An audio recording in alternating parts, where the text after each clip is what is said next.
Hello mga ka-TU friend! Isang simpleng ulam na naman ang ating lulutuin ngayon.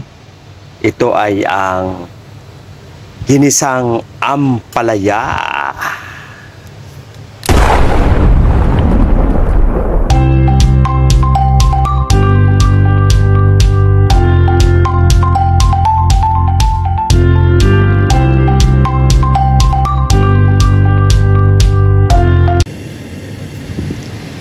Luto time na mga ka-TU friend.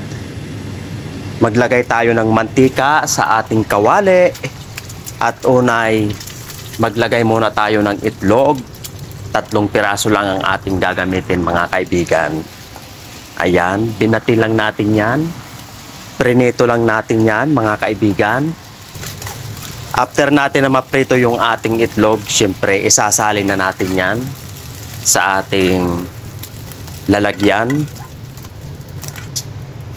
Next, syempre igigisa na po natin yung ating bawang. Isunod natin yung ating sibuyas.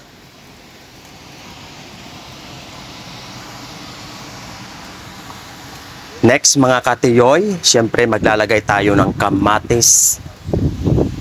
Simpleng ulam na naman ang ating lulutuin ngayon. Kayang-kaya ito ng ating budget mga kaibigan. Ayan, ilalagay na po natin yung ating pangsahog, ang piniritong baboy. Masarap, malinamnam ang ating ulam mga kaibigan. Siyempre, lalagyan natin yan ng sili, kunting pangpaanghang. Halo-halo lang po tayo mga kaibigan. Ayan, ilalagay na natin ang mapait na ampalaya. Ako gustong-gusto ko mga ka-TU friend yung mapait na ampalaya. Taktakan natin yan ng durog na paminta.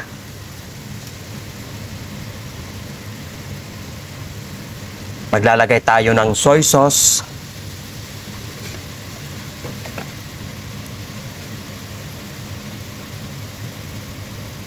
Siyempre, mag-add din tayo mga kaibigan ng 2 kutsarang tubig. Ayan.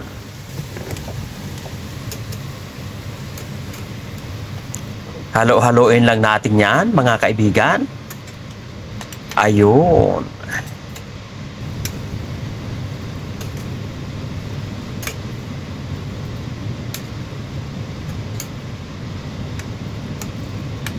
Paborito mo ba ito mga ka-TU friend? Takpan lang natin yan ng ilang minuto. Yun, after 5 minutes, ito na mga kaibigan. Mabangong-mabango na ang ating ulam. Tsak na nagugutom na naman kayo mga ka-TU friend. Ayan, naglagay lang tayo ng konting seasoning. Naglagay din ako mga kaibigan ng konting oyster sauce. Siyempre, naglagay din ako ng konting brown sugar para matamis-tamis ng konti. Hinalo-halo lang natin yan, mga kaibigan.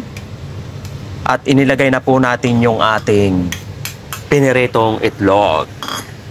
Yan, ganun lang kasimple, mga kaibigan. Ang paggigisan ng ampalaya. Kaya ihanda mo na ang yung paglalagyan at para makapagkain na tayo mga ka-TU friend. Simpleng ulam, napakasustansya. Luto na po mga kaibigan ang ating ginisang ampalaya.